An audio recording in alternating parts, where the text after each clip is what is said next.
Hi guys! Today we're visiting another Hill City Master Gardener project, the Compost Center at Old City Cemetery in Lynchburg, Virginia. Master gardeners Ronnie Warius and Massey Ware are here working on the compost, so let's go see what they're up to.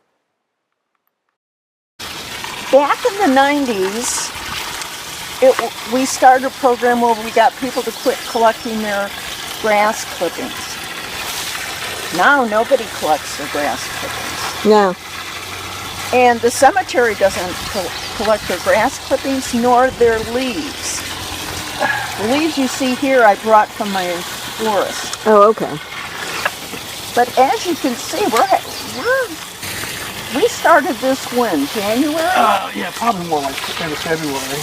Yeah, we'll have some workable compost here in short order. We have worms, so that tells you it's very healthy.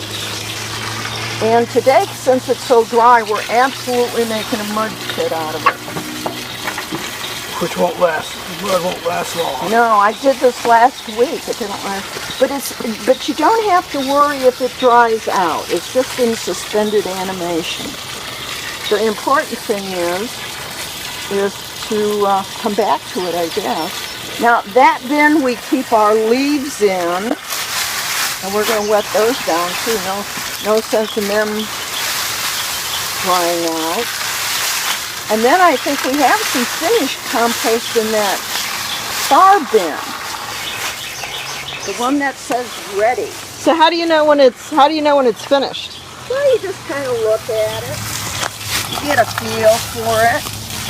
Really, in the spring, you can go get leaf mold, and it essentially looks like somewhere between that and this that you can put on your garden, which is excellent. So would you normally water this, or just because it's so dry? It's like making bread dough. You get a feel for it. If it was a real rainy week or so, we'd come and turn it and kind of look at it, see what it looks like. You don't want it too wet or too dry. Today you can see it's absorbed all that water.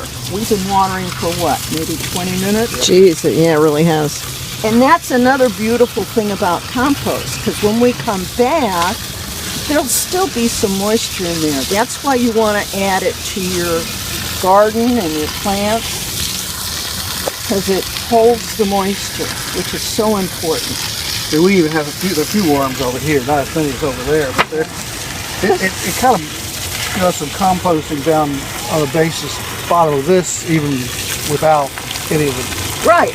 It's everything decomposing. If it had a life of any kind, it'll decompose. And we do not put kitchen scraps in the open bins for the obvious reason of wildlife comes in.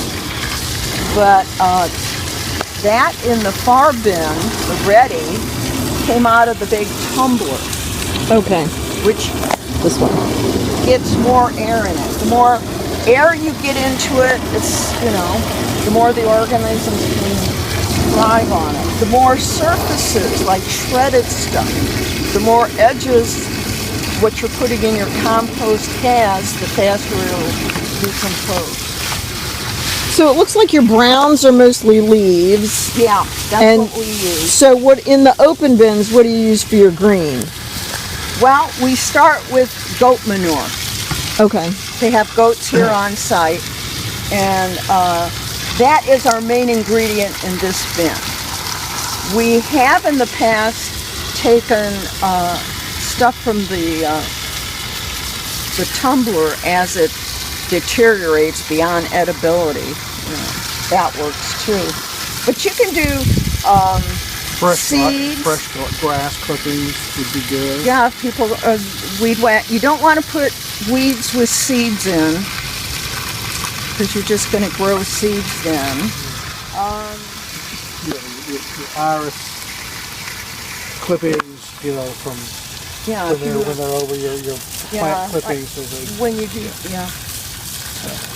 So you started this in January, you say? I think it was January or February. Yeah, January or February. Yeah. January is pretty slow time. Pretty cold to be coming over here in January. So about how long does it take to make? All right. Last year we had it ready.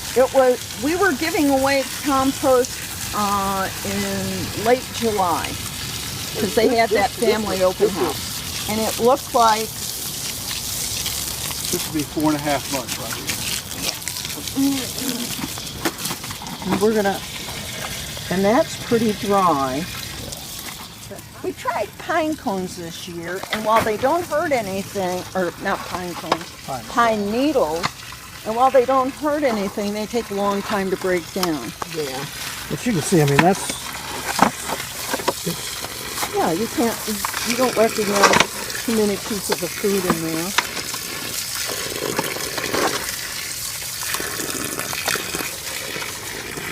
So where will you apply this?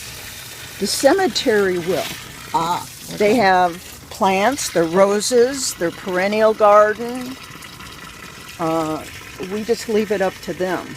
And if we have another family day, we gave away zippy bags of compost last year.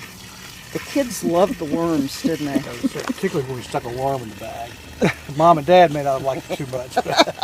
Kids do love worms. Well, I was telling this little boy that he could take it home and put it around his mom's favorite rose bush or something. He said, I'm going to put this under my bed because it smells like the woods.